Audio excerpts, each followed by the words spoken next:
So actuals, I just want to explain a little bit more about how we currently do actuals, and I'll give you the definition of actuals is so BBJ Linen is what one of the vendors or one of the suppliers that we've received orders from. So when they come, they give us a quote. You'll see that this is a quote for this one type of their inventory, and this is the quantity, and this is a total. So this is an order started. Now these orders can be throughout the entire budget. So this is just one line item that is holding this order for BBJ. The actuals part is just one dump, or maybe it's two, or could even be three. But they come in and they take a contract total amount. Doesn't matter where in the budget they do it, because it's not going to affect anything on the retail pricing whatsoever. So they would come in and they would put in the amount that they contracted. They would put in the invoice or contract number. They would put in a due date. They would indicate whether it was approved or not.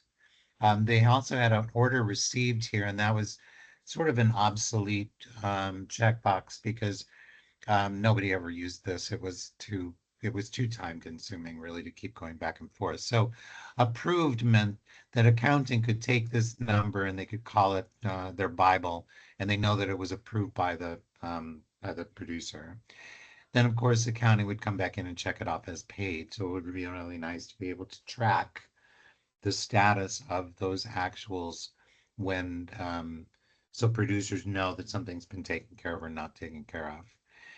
So down below here are all of the other fields that are important. So this gives me, this particular one says it's a wire or ACH, but I also have credit card information for myself, credit card information for Michaela, cash reimbursement designations for all.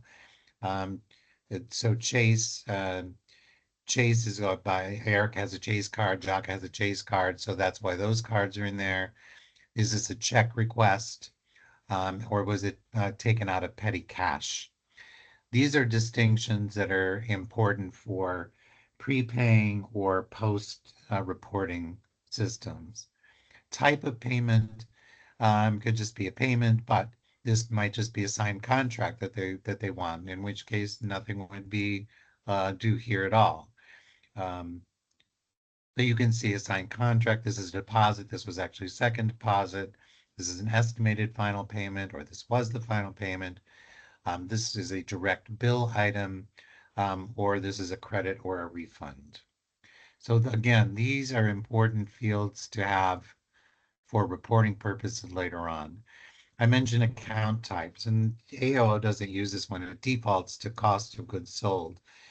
But in other companies, the accounting people wanted to have a way to distinguish, was this, if there wasn't a cost of goods sold, if it was other items that they were tracking, let's say there was an event, quote unquote event created for general budgets for company spending, then it was important to have, was this a cost of goods sold, or was this insurance, or was this an overhead expense of supplies or equipment or computer or office supplies, things like that. So this drop down was actually parallel to a chart of accounts with accounting.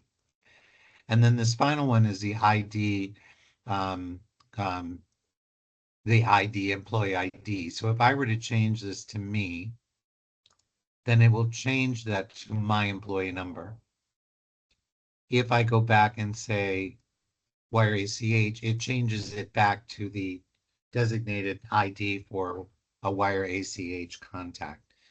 So if this doesn't make sense, then I'm happy to talk through it again to simplify. But this is what I was talking about at the very end of the last video, video number 12, about the actuals and how those interface, or how the producers interface with those actuals. And that's it on that. Thank you so much.